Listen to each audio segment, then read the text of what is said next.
তো হ্যালো বন্ধুরা, আজকে আবার একটা নতুন ভিডিও নিয়ে চলে এলাম। তো আমি এখন আছি বেলমুড়ি। তো আজকে বার্ষিক সম্মেলন আছে। তো সম্মেলনটা হচ্ছে Hooghly sound light generator honours welfare association. এটা হচ্ছে দ্বিতীয় বছর। তো প্রথম বছর হয়েছিল পান্ডুয়া, এবারে হচ্ছে বেলমুড়ি। তো বন্ধুরা ভিডিওটা দেখতে থাকো কন্টিনিউ। তো শুনবে, অনেক কিছু বলছে ভিডিওর মধ্যে। তো যেটুকু ভিডিও করেছি সেইটুকু তোমরা দেখো। এবং অনুষ্ঠানের ব্যবস্থা হয়েছে, অনুষ্ঠান চলছে এখন। এই মুহূর্তে আমি ইন্টারনেট বানাচ্ছি। তো বন্ধুরা দেখো ভিডিওটা কেমন করেছে, কমেন্ট করে বলবে। এখন বাই।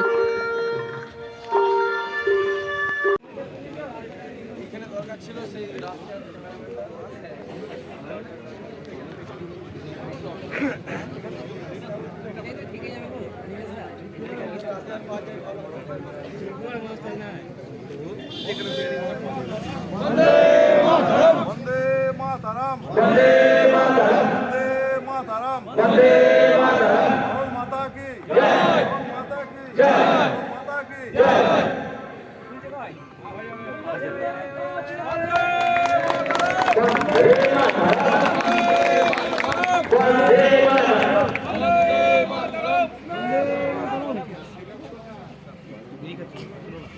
जय हिंद, जय हिंद, जय हिंद।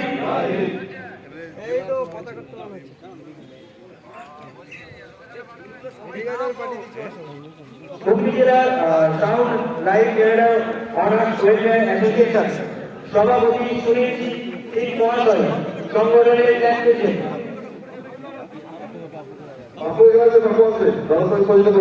সহযোগিতা করছে হুগলি জেলার জয়েন্ট সেক্রেটারি পাপ্পু এবং রবিবার আমার সম্পাদক Pappu Sourav Bhowmik. Hooghly sound light general কি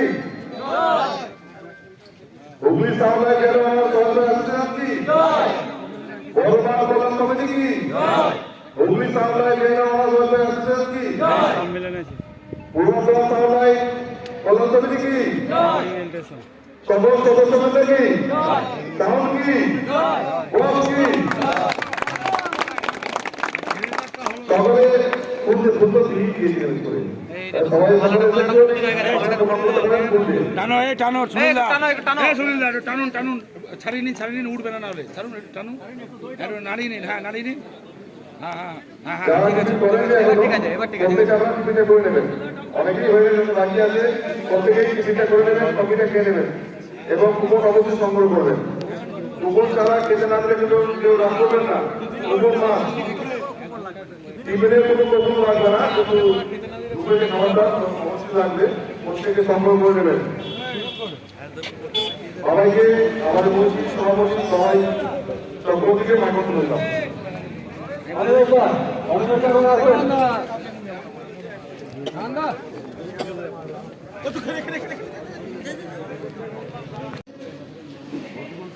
হুগলি জেলা sound light general honours welfare অ্যাসোসিয়েশনের দ্বিতীয় বার্ষিক সম্মেলন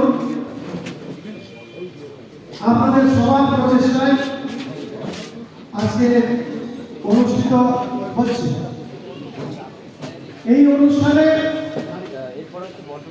আমি আমন্ত্রণ পেয়ে আমার সঙ্গে যারা এসেছে আমার জেলার তরফ থেকে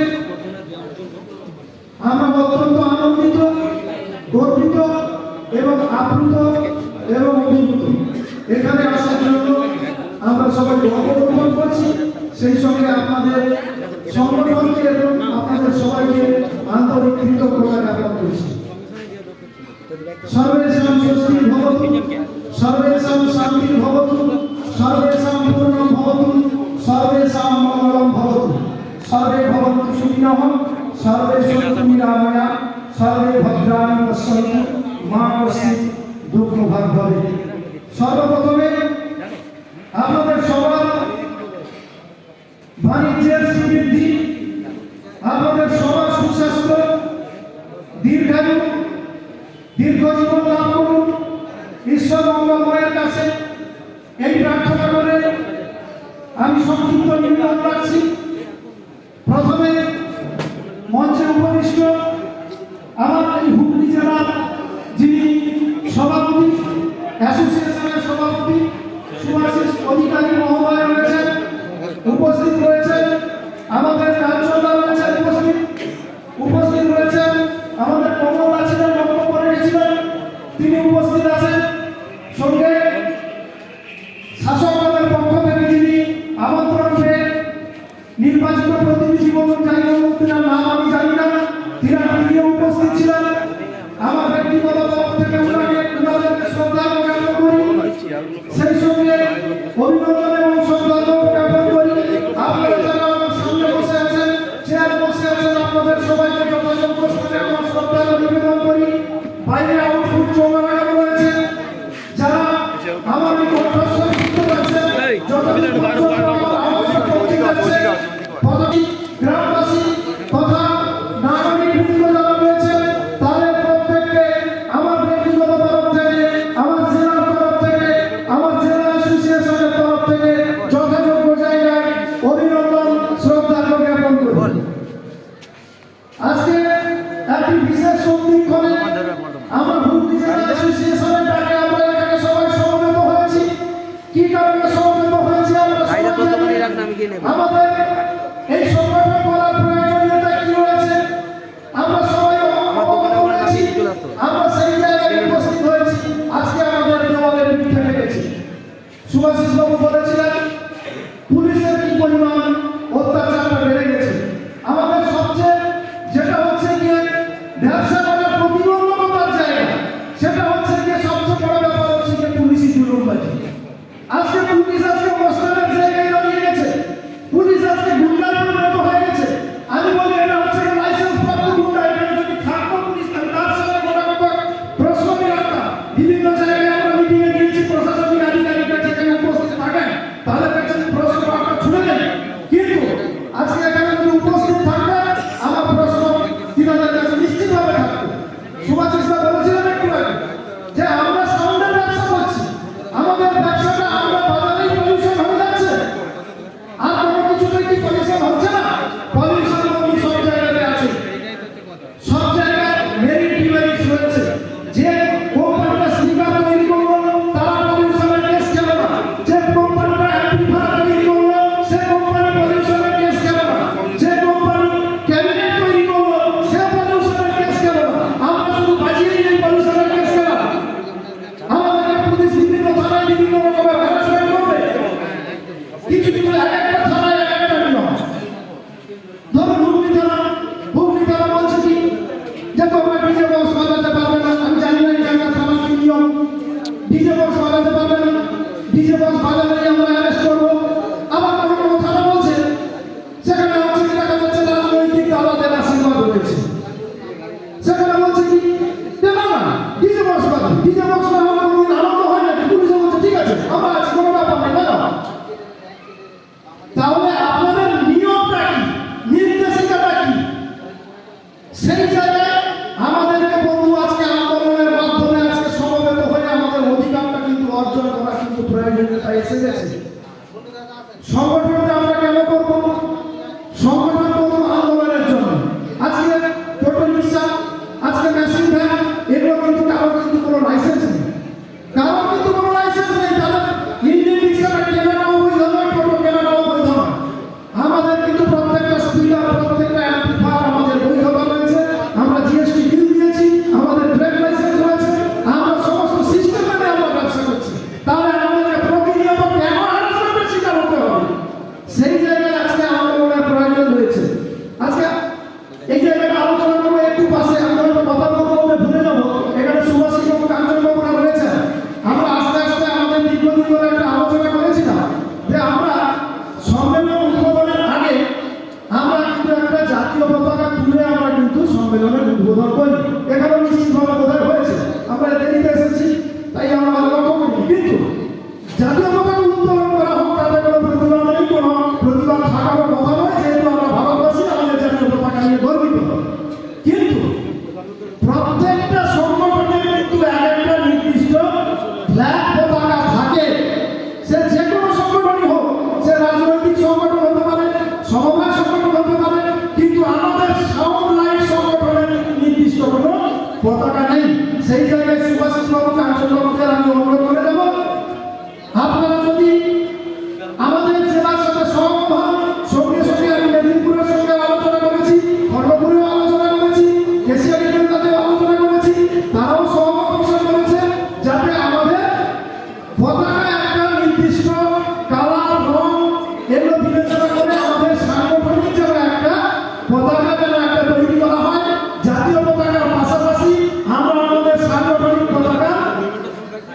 সাংগঠনিক পতাকা হয়েছে।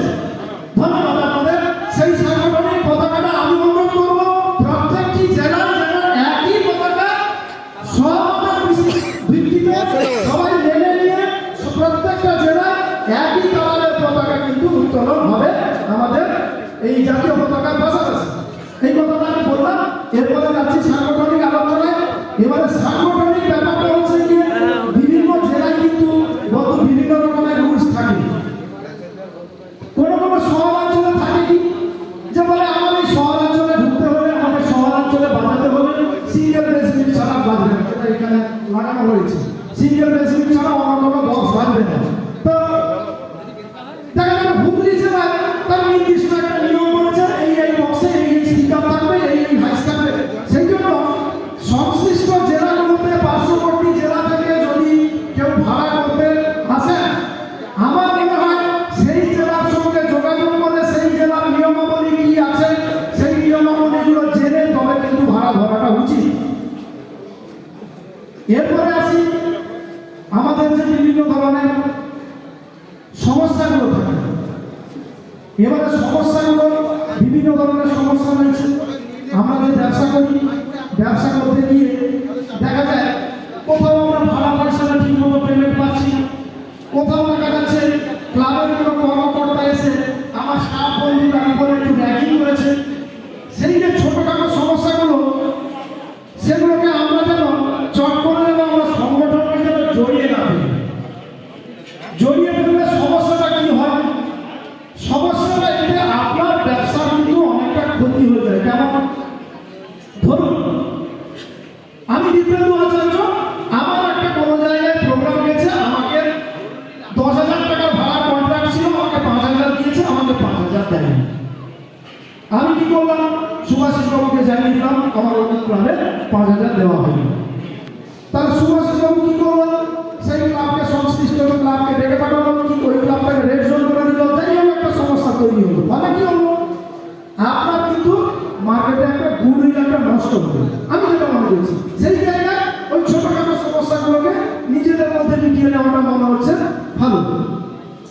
তারপরে কি আসছি, এই যে ধরুন আমাদের সাউন্ড লাইন ব্যবসাটা আমরা করছি, আমরা যে ব্যবসাই করি না কেন সেই ব্যবসা সম্পর্কিত যদি আমাদের ন্যূনতম ধ্যান ধারণা যদি না থাকে, তাহলে ওই ব্যবসা কিন্তু শ্রীবৃদ্ধি করানো বা সেই ব্যবসার গতি প্রকৃতিটাকে বাড়িয়ে নিয়ে চলে যাওয়া, সেটা কিন্তু প্রতিবন্ধকতা একটা তৈরি হয়ে যায়।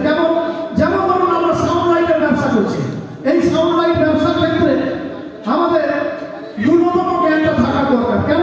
এটা হচ্ছে যে আমাদের ইলেকট্রিসিটি নিয়ে বিজনেস।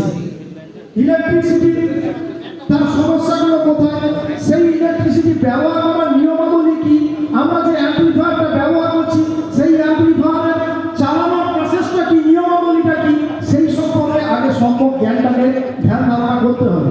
তারপরে সেই ধ্যান ধারণাটা পাওয়ার পরে সেই চালক বন্ধুর হাতে কিন্তু সেটা দিলে আমার মনে হয় ভালো হয়। আজকে আমাদের মার্কেটে এসছে কি 2,500 ওয়াট 5,000 ওয়াট পর্যন্ত স্পিকার লিমিট চলে যাচ্ছে। কোম্পানিটা বের করে দিচ্ছে। মেশিন কি হচ্ছে 7,000 ওয়াট।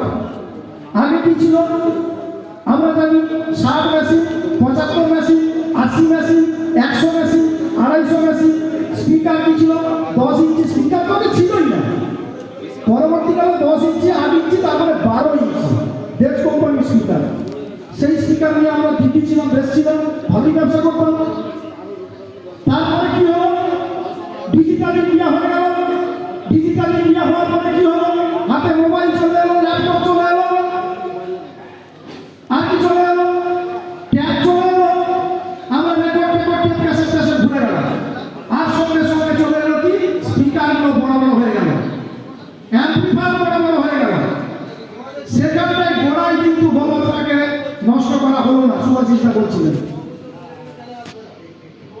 তারা ভাবলো তাদের কাছ থেকে জিএসটিটা আপনারা নিয়ে নিলেন, সরকার নিয়ে নিলেন। আমি সরকারের একটু সমালোচনা করছি, যে বলি হোক, কোনো রাজনীতিতে আমি যাচ্ছি না। আপনারা তাদের কাছ থেকে জিএসটিটা ক্রয় করে নিলেন, আমরাও দিয়ে দিলাম। সেখানে কোনো প্রতিবন্ধকতা থাকলো না। প্রতিবন্ধকতা কোথায় হলো? আমরা যারা মার্কেটে সেই সাউন্ডটাকে পরিবেশন করবো। বন্ধু, সাউন্ড কিন্তু দু রকমের হয়। সাউন্ড কিরকম দু ধরনের হয়? একটা হচ্ছে শ্রুতি কটু সাউন্ড, আর একটা শ্রুতি মধুর সাউন্ড। একটা সুরের সাউন্ড, একটা মধুর সাউন্ড, আর একটা হচ্ছে যে শ্রুতি কণ্ঠ সাউন্ড, যেটা শুনতে হচ্ছে বুকে লাগে, বয়স্ক মানুষরা কষ্ট করে। আমরা আগেকার দিনে যখন ব্যবসা করতাম ছোটবেলা, আমি তখন ব্যবসার জগতে আসি, অন্যান্য মাইক বন্ধুরা ছিলেন, আছে তারা আমাদের মধ্যে নেই, অনেকে স্বর্গগত হয়েছে। তো সেই দূরের থেকে যখন আওয়াজ আসতো, সেই আওয়াজটা কত সুমধুর ছিল। এখনো অনেকে সেই সাউন্ড পরিবেশন করেন, সুমধুর সাউন্ড পরিবেশন করেন। আমার ঐতিহ্য পাশা দেশে আছে, সুমধুর সাউন্ড পরিবেশন করেন, অর্কেস্ট্রা করেন, নাটক করেন। এই রাষ্ট্রপতিতে মাইক্রোফোনটা নিয়ে শুয়ে বসে বলতে কোথায় কাজ করবো মাইক্রোফোন। আমি অবাক হয়ে যাই, মাঝে মাঝে বলি আমি রঞ্জিত আপনার বাড়িতে যাবো, কি ব্যবহার করছেন দেখবো। পরিবেশন করেন, সুন্দর সাউন্ড, সুরেলা সাউন্ড পরিবেশন করেন। আমার আছে বুকে কাঁপানো সাউন্ড, বুকে কাঁপানো সাউন্ড আছে, অনেক সাউন্ড আছে। তারা বলছে মূলত সমস্যা কিন্তু ওই জায়গায়, সুরেলা সাউন্ড যারা পরিবেশন করে তাদেরকে নিয়ে খুব একটা সমস্যা কিন্তু নেই। মূলত যারা এই বিকৃত সাউন্ডটা পরিবেশন করে বেড়াচ্ছে, যে সমস্ত সাউন্ড ব্যবসায়ী, সেটাও কিন্তু একটা ব্যবসার অঙ্গ। ওইটা না করলেও কিন্তু হবে না, ওটাও করতে হয়। কিন্তু সেই জায়গায় শব্দের তীব্রতাটা আমরা কতটা রাখবো, সেটা হচ্ছে কি আমরা সংগঠনে বসে আলাপ আলোচনার মাধ্যমে যদি ঠিক করে আমরা সেই জায়গায় আমরা যদি পৌঁছাতে পারি, আমার মনে হয় সমস্যা অতটা তীব্রতর হবে না। সমস্যাটা হচ্ছে কোথায়, দেখা যাচ্ছে আমি একটা বক্সে 4খানা স্পিকার করলাম, ওয়াট করলাম 13,000। আর একজন বললো কি যে ও তো 4খানা করেছে, 13,000 ওয়াট করেছে, আচ্ছা আমি এটাকে 6খানা করে দিই আর 2,000 করে দিই, তাহলে আমার তীব্রতা বেড়ে যাবে। তাহলে ওইটাকে অনুকরণ করে কিছুজন করে দেবে। আরেকজন ভাবো আমার তো পকেটে ভালো পয়সা আছে, আমি পয়সা ওইটাই কাজে লাগিয়ে দিই, আমি আমার একটা বক্সে 3,000 ওয়াট স্পিকার ঢুকিয়ে দিই, তাহলে ওর থেকে আর একটু তীব্রতা বেড়ে গেল। এইভাবে বাড়তে বাড়তে বাড়তে বাড়তে চূড়ান্ত সীমায় আমরা পৌঁছে গেছি। সেই সীমা রেখাটাকেও আমরা কিন্তু অতিক্রম করে ফেলেছি। একটা কথা আছে, রামায়ণে আমরা পড়েছিলাম লক্ষণ রেখা। লক্ষণ রেখা পেরিয়ে গেলে কিন্তু পরিস্থিতি ভয়ঙ্কর হয়, সেটা আপনারা জানেন সবাই। কি হয়েছিল লক্ষণ রেখায়? রাম এবং লক্ষণ যখন ভেঙে গেছিল খাবারের অন্বেষণ, বনবাসে ছিলেন তারা, সেই জায়গায় সীতা মাকে বলে, রাম তো আগে চলে গেল সোনার হরিণের পেছনে, যে সোনার হরিণটা দিতে হবে। তোরা জেলা বলিস ভাই আমার সোনার হরিণ চাই, সোনার হরিণ ধরতে গেল রামচন্দ্র। অনেকক্ষণ ফিরছিলাম, রামচন্দ্রের মতো কণ্ঠস্বর করে কেউ যেন আত্মচিন্তা করছে, বাঁচাও বাঁচাও বলে। তখন সীতা মা উদ্গ্রীব হয়ে বলছে, ভাই লক্ষণ তোমার ভাই হচ্ছে যে কান্নাকাটি করছে, তোমার দাদা বোধহয় আক্রান্ত হয়েছে, তুমি তাকে বাঁচাবে যাও। তখন বলছে না বৌদি, ওটা দাদা কণ্ঠস্বর নয়, আমি দাদা কণ্ঠস্বর চিনতে পারি না। না তুমি যাও, তুমি বলে আমি তিরস্কার করলো। তিরস্কার করার পরে ভাই লক্ষণ রামচন্দ্রকে খোঁজার উদ্দেশ্যে গেল, বলে কি বললো যে মা আমি একটা গন্ডি কেটে নিয়ে যাচ্ছি, সেই গন্ডির বাইরে কিন্তু তুমি বেরিও না, বেরোলে কিন্তু বিপদ আছে। সেই লক্ষণ রেখাটাকে অতিক্রম করে ফেলেছিলেন সীতামা। পরিণতি কি হয়েছিল? পরিণতি ভয়ঙ্কর হয়েছিল। রাম রাবণের যুদ্ধ হয়েছিল, সে কাহিনী আপনারা রামায়ণে পড়েছেন, অনেকেই জানেন, সেই কাহিনী আমি আর ব্যাখ্যা করতে যাচ্ছি না। এই লক্ষণ রেখা অতিক্রম করার কথাটা বললাম কেন, যে আমরা বাড়তে বাড়তে বাড়তে বাড়তে আমরা চূড়ান্ত সীমা রেখা অতিক্রম করে যাচ্ছি, যেটাকে বলা হচ্ছে লক্ষণ রেখা। সেই জায়গায় আমাদেরকে কিন্তু ফিরে আসতে হবে, সাংগঠনিক আলাপ আলোচনার মাধ্যমে সমস্ত কিছুকে ঠিকঠাক করে সবার ব্যবসাটাকে এক পথে এগিয়ে নিয়ে যেতে হবে। ছোট বড় সবাই আমরা কিন্তু ব্যবসায়ী, যার দুখানা হল, দুখানা স্টুডিও রয়েছে, তারও কিন্তু ব্যবসা আছে। আবার যার অতিরিক্ত টাকা ইনভেস্ট করে অনেক বড় হাইফাই অ্যাম্পলিফায়ার, অনেক বড় হাইফাই মিক্সার, অনেক বড় হাইফাই ইন্ডোলাইজার আছে, সেও আমাদের ব্যবসায় করবে। কিন্তু আমাদেরকে মনে রাখতে হবে আমরা সবাই সমান। আমি আর অনেকে বক্তা আছে, তারা বক্তব্য রাখবেন, আমার বক্তব্যকে আর দীর্ঘায়িত করবো না। পুনরায় সবার সুস্বাস্থ্য, সবার দীর্ঘায়ু কামনা করে আমি আমার বক্তব্যে নীতি টানবো। পরিশেষে একটা কথা বলবো, ভগবান শ্রীকৃষ্ণ গীতার 4th অধ্যায়ে একটা কথা বলে গেছিলাম, যদা যদা হি ধর্মস্য গ্লানির্ভবতি ভারত অভ্যুত্থানম ধর্মস্য তদাত্মানং সৃজামঃ পরিত্রাণায় সাধুনাং বিনাশায় চ দুষ্কৃতম ধর্ম সংস্থাপনার্থায় সম্ভবামি যুগে যুগে। সুতরাং আমরা এমন কিছু করবো না ভগবানকে যেন আবার এই পৃথিবীতে অবতীর্ণ না হতে হয় অবতার শ্রীকৃষ্ণ রূপে, যেন তাকে অস্ত্র আমরা সেই জায়গায় সমাবেত হব, সেই জায়গায় সিদ্ধান্ত নেব, সবাই আমরা ধর্মের পথে থাকবো, সবাই আমরা শান্তির পথে থাকবো, সবার জন্য ঈশ্বর মঙ্গলময় করে তুলুন, সবার সুস্বাস্থ্য এবং দীর্ঘায়ু কামনা করে আমার বক্তব্য শেষ করছি। জয় হিন্দ, বন্দে মাতরম। ধন্যবাদ জানাবো পূর্ব মেদিনীপুর দীর্ঘদিন তার ভাষণ খুব সুন্দর লাগলো, আমাদের মনে কেড়ে নিয়েছে। এরপরে আহ্বান করবো উত্তর চব্বিশ পরগনা থেকে আসা অসুবিধা রয়েছে এসছে, যারা আসার জন্য অনুরোধ করবো। উত্তর চব্বিশ পরগনা থেকে অসুবিধা এসছে, আপনারা এসছে যারা। আর